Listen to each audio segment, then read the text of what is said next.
भाग 10 में आगे की कहानी सुनिए। खटमल और बेचारी जूं, पंचतंत्र की कहानी। एक राजा के शयनकक्ष में मंदरी सर्पिणी नाम की जूं ने डेरा डाल रखा था। रोज रात को जब राजा जाता तो वह चुपके से बाहर निकलती और राजा का खून चूसकर फिर अपने स्थान पर जा छिपती। संयोग से एक दिन अग्निमुख नाम का एक खटमल भी राजा के शयनकक्ष में आ पहुंचा।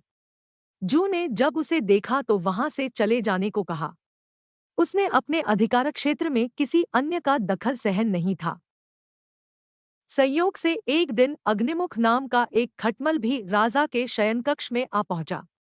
जू ने जब उसे देखा तो वहां से चले जाने को कहा। उसने अपने अधिकार क्षेत्र में किसी अन्य का दखल सहन नहीं था। खटमल बोला, लेकिन मैं तुम्हारा मेहमान हूं, मुझे कुछ तो दोगी खाने के लिए। और राजा के खून से बढ़िया भोजन और क्या हो सकता है।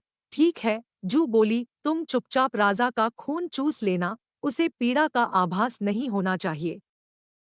जैसा तुम कहोगी बिल्कुल वैसा ही होगा, कहकर खटमल शयनकक्ष में राजा के आने की प्रतीक्षा करने लगा। रात ढलने पर राजा वहां आया और बिस्तर पर पड़कर सो गया।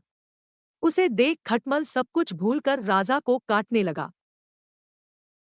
खून चूसने के लिए ऐसा स्वादिष्ट खून उसने पहली बार चखा था, इसलिए वह राजा को जोर जोर से काटकर उसका खून चूसने लगा।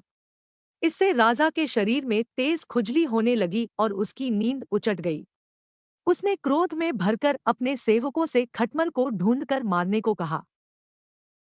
यह सुनकर चतुर खटमल तो पलंग के पाए के नीचे छिप गया, लेकिन चादर के कोने पर बैठी जूं राजा के सेवकों की नजर में आ गई। उन्होंने उसे पकड़ा और मार डाला।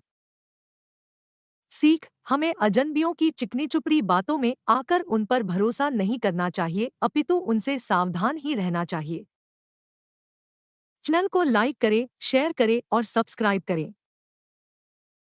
भाग 11 में आगे की कहानी सुनिए। रंगा सियार, पंचतंत्र की कहानी।